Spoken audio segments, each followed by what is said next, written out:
Мое почтение, уважаемые. Снова суббота. А это значит, что злобный потрошит очередную машину. Как вы уже поняли из названия видео, сегодня нашим подопытным будет Ubermacht Sentinel XS. Что же это за машина?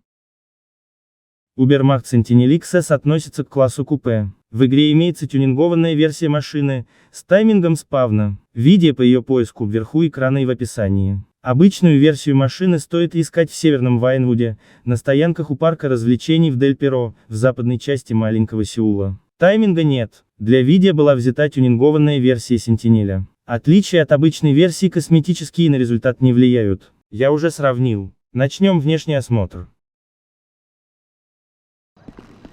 Спереди только логотип производителя. На бортах никакой информации.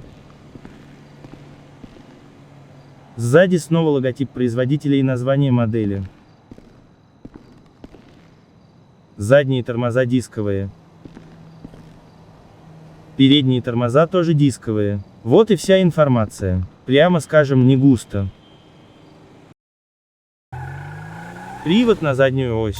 И вы уже знаете, что в этом случае двигатель должен располагаться продольно.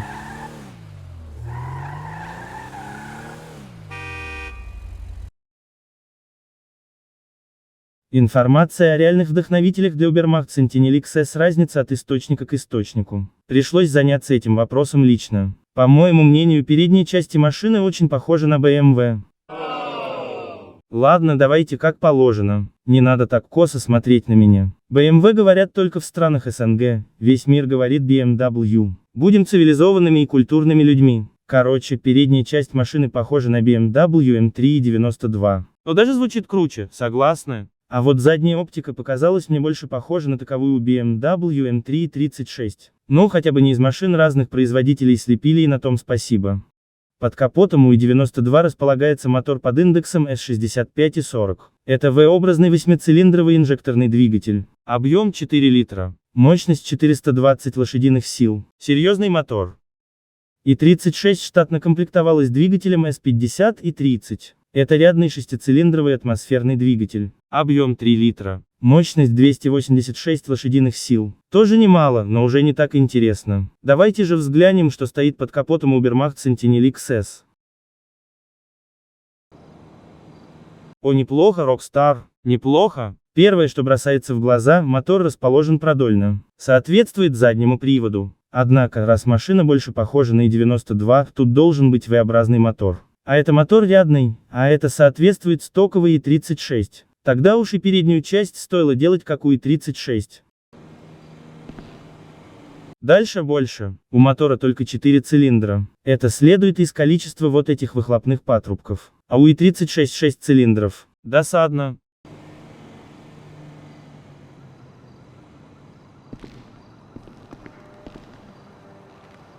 Из приятных бонусов вот это. Видите? А это турбокомпрессор, господа. Много ли машин в игре могут похвастаться таким апгрейдом под капотом? То-то и оно, что немного. Не соответствует действительности, но приятно. В остальном нормально. Главное, мотор не полуразобранный и не висит в воздухе. Уже хорошо, но можно было и лучше. В игре даже есть такие машины. Будете вести себя активнее в этом разделе канала, покажу эту машину. Скрытые намеки, обожаю.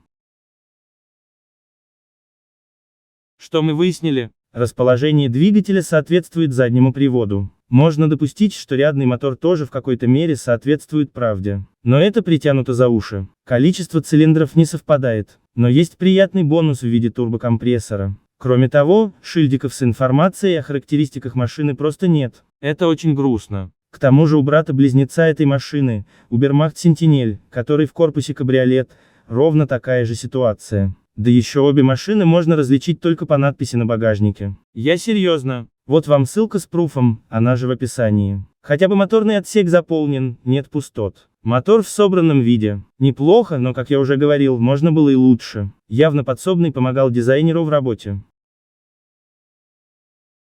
Жаль, что турбокомпрессор слабо согласуется с невысокой скоростью машины. Но лучше с турбиной, чем без нее. При выборе кандидата на роль исследуемого был еще Уиллард Фэкшн. Он будет рассмотрен через неделю. Поэтому голосования в сообществе ВК не будет. И на этом у меня все. Хороших вам выходных. Увидимся в следующих видео.